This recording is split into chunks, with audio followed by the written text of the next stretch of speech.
Hey guys, so this video is going to be finishing up the workbench. I did finish up the wiring. It's a separate video.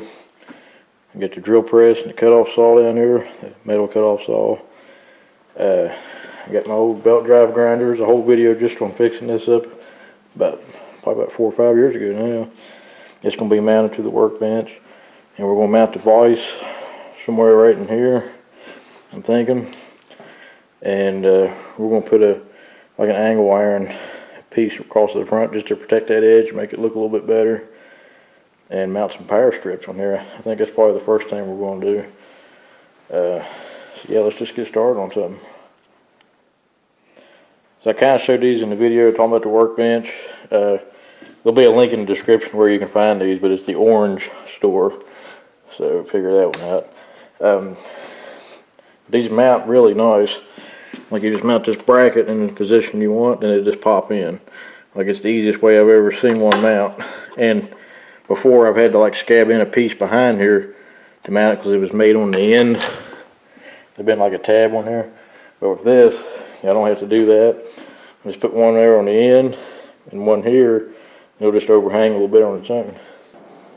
I don't know if I mentioned or not, but I do have my toolboxes here now. So I got all my tools to work with. There'll be a lot more to come, guys. And this video is probably going to go up before the electrical video, but I ran conduit down here and below and put a receptacle right there just for these power strips. Stay tuned for that video unless this one goes up after. But I just want to get the workbench done, so let's get started on mounting these. So guys, if you get one of these, be careful with this edge right here. I found out the hard way that it's sharp. So what you got to kind of do is get it started on both of them like this. And it's actually not as easy as I thought it would be to get these to go in. Alright, so this is the vise I went with. Nothing too special, but it works for me. So just do kind of an unboxing of it.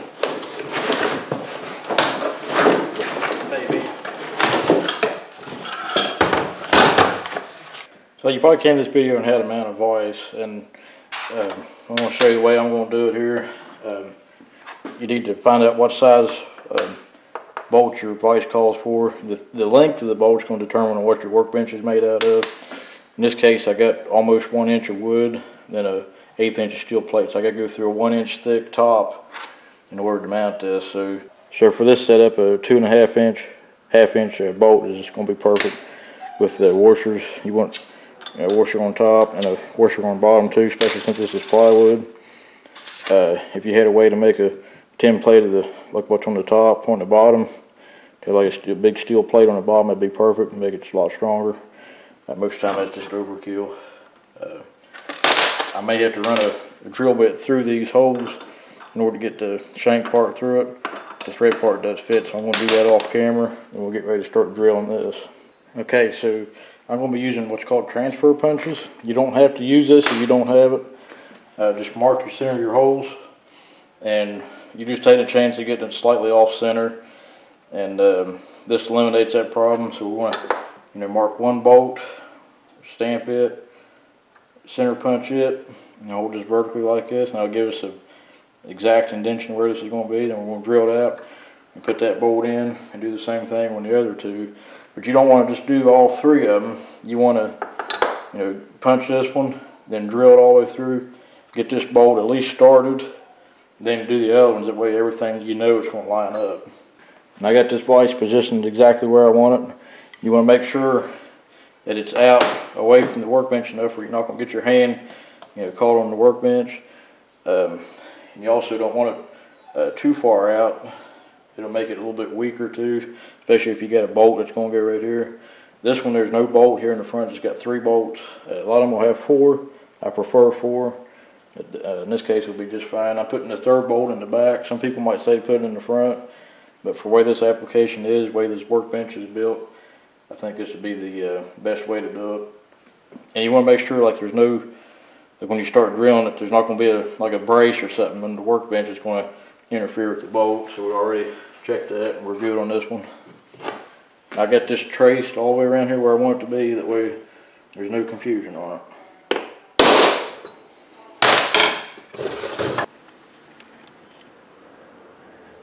It gives us a perfect center punch right there to start with a small drill bit, just to ensure that we get it as accurate as we possible.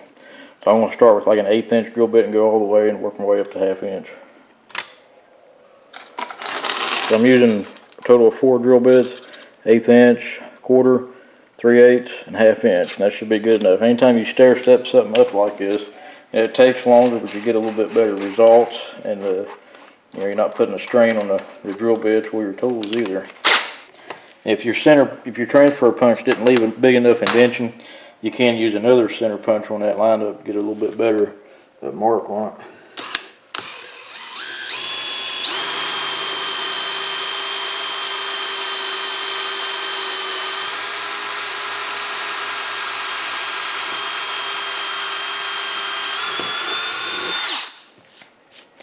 That's the 1/8 inch all the way.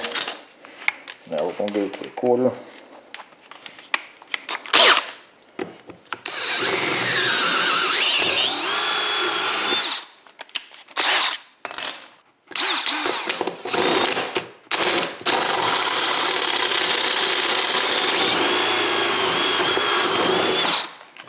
Alright, so I got it all the way through the 1/2 inch. I actually had to use a step bit at the top. But we got a good snug fit with the bolt, and that's exactly what you want. And just make it the vise that much better. And this metal top on this will keep the vise from trying to twist as much like it would on a wooden workbench. So now, go ahead and get all this out of the way. Be careful if there's an edge or something on there. And go ahead and set it back over here. Since that hole's fitting so tight, we're just going to drop a bolt in here for right now. Then we're going to line up on the other mark. Go ahead and center punch it. I'm going to drill it the same way. Then we'll have 2 bolts in it. And I'll do the same thing on the third one off camera. That way there's no chance of it getting, off center and having to, oversize a hole or something. So we want to try to keep this as good as possible, as strong as possible on here. So let me do the rest of this off camera. We'll look at it here in just a second when we start tightening the bolts up. Okay, as you see, I got 2 bolts started and they're not tightened.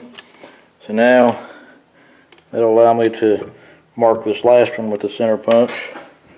Now we have all 3 bolt holes perfectly lined up. Won't be no issues at all on mounting it. Alright, so now all 3 holes are perfectly centered. Now we're ready to start mounting it. I know this ain't the best angle, but drop one in there. Anytime you put a washer on, there's always one side that's smoother. It's like a finished side compared to the other side. You always want to make sure you get that up. This one might want to go in all the way. We'll wait till this one gets started. Then we'll just tap these in. Just like that. We're going to put a washer on the bottom, then a lock washer, and then a nut. If you got lock nuts, you might want to use them. So the vise does tend to work loose sometimes, especially if you got wood on the bottom like this. That wood will give a little bit. I'm not going to bore you all with tightening all the bolts, but I do want to just give you a little pointer. Tighten it from the bottom. When you get that nut on the bottom, that'll usually give you just make it. It'll tighten up better. And also, you don't want to put the bolts with the nuts on the top, because then it'll interfere with your vise when you spin it around, unless you cut them back off. You want to get these really tight until they start sinking into the wood on the bottom. Alright, so they're all tight, and you can see they started pulling into the wood a little bit, and that's what you want. You want it snug. You don't want to try to pull it all the way through, though. So that's all the mounting the vise. There's 2 things I don't like about this vise, and that's that it only has 1 tightener on the swivel, and it's only got 3 mounting bolts. I'd rather have 4 and 2 of the tighteners, but it is what it is. It's a nice vise. I do like it.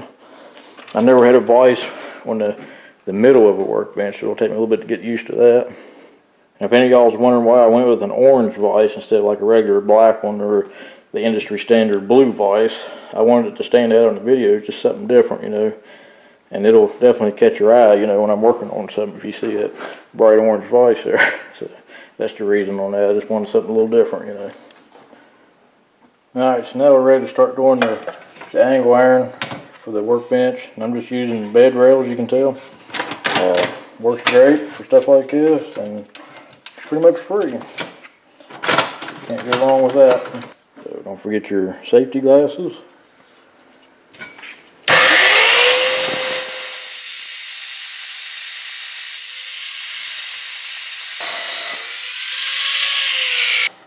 And with the diamond plate cut-off blade, metal blade, you get almost a perfect cut every time with it. I'm not going to go into too much detail on this from the video, but I got to grind some of these screws down, and you know, that's about what it's going to look like. And I may or may not paint it orange. I ain't decided yet. I don't want to get carried away with something, you know, too much of something, you know. I'm going to wire brush it down the best I can and go from there and see what I want to do. But we'll look at it here in a little bit when we start drilling and putting screws out.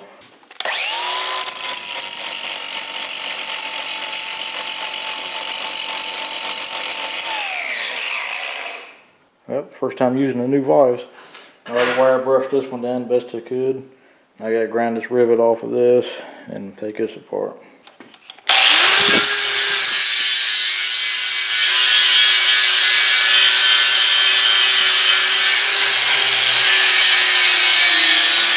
Okay guys, just trying to bring you up to date here. I got the angle done all the way down through here. It's been a while since I made the video on it, so I can't remember if I showed it or not. I grinded all these down flat just so it's smooth. I forgot a couple of them. And down here I painted this last one orange, just so when you're coming out of the garage, or just so when you're coming out of the kitchen, you know, you catches your eye so you don't run into something. The grinder mounted. I just got a couple 2.5 inch screws holding it in place, and it seems to be doing good other than a vibration. So I gotta figure that out at some point. It seems like the shaft is moving back and forth. I didn't try adjusting the pulley and it didn't make any difference, so I had to figure that out. I've been keeping it unplugged just so nobody flips that switch on. I did hang the pipe wrenches on the center here. Get the air hose temporarily hung up right there, and one of the short extension cords right there. But the next thing I'm going to show in this video is organizing all my small parts and stuff. And like this is just a handful of the stuff. There'll be more here. But I want to print labels for all these, because they're going to be put in a file cabinet, stand up like this, and have it right on each end, on the end of them, what they are. So I can just grab a hold of them by the tab and just pull out what I need. Another way to do this is to forget about these little cases that they come with. You put everything in some type of organizer like this, and I may do that eventually, but for right now, there's some more cases we got to go through. I'm not going to do that right now. Okay, so I'm going to briefly go through all this just to kind of share with you some of the things I like to keep in stock. And no, I didn't just go out and buy all this at one time. It's been accumulating over several years. But let's just start, go left to right here.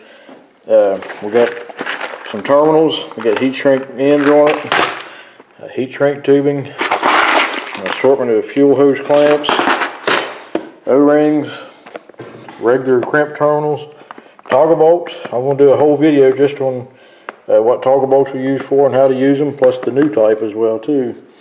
Grommets for like electrical wires, hitch clips, cotter pins. Use these two all the time. These are less commonly used, these three here, but they're very handy to keep on in stock. These are more for automotive use, especially these. You'll see these on like ball joints and just anything. Sometimes you'll see these on axles on lawnmowers and stuff. This is more automotive too. These little clips with sheet metal screws, more heat shrink tubing, sealing washers and O-rings, wing nuts, something that's not very commonly used, but it's nice to have on hand. Miscellaneous lock washers, all different types. Assortment of springs. This is highly recommended to have on hand. You never know when you're going to need some springs. These are self-tapping screws. Nut and washer assortment. These are all metric. I like to have, this is not everything, but you know, there's always that one little metric bolt you need. If you don't have a whole kit of grease fittings, I don't think this has been opened yet. No, I still got plastic on it. Well, they had it on sale, that's why. $4 for all them grease fittings. I couldn't pass that up. Hose clamps, these are not the best, but they're better than nothing. These are handy to have on hand, cap screws, especially the small ones. You never know when you're going to need them. Copper washers, these are handy to have in case you're doing like brakes on a vehicle and you get a new caliper or something and it's missing one of the washers or something, or one of them gets damaged when you're changing something else out. Handy to have.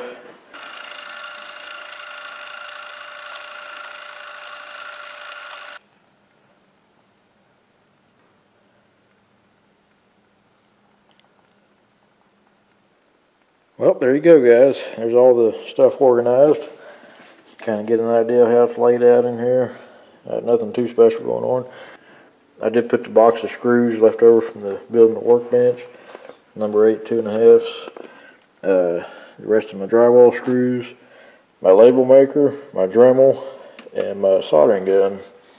I just kind of filled up the drawer with that stuff. If I get more packs like this, we'll move that stuff around and find another drawer for the tools and stuff.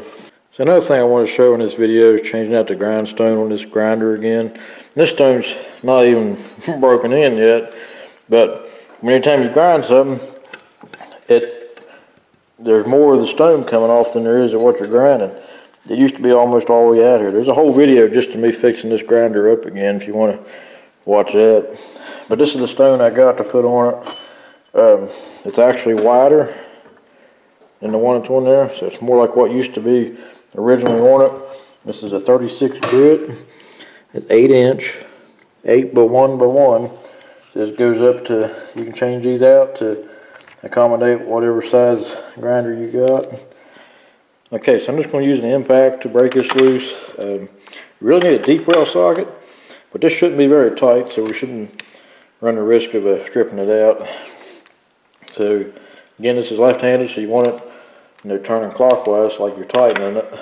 Yeah, it wasn't very tight at all, which is normal.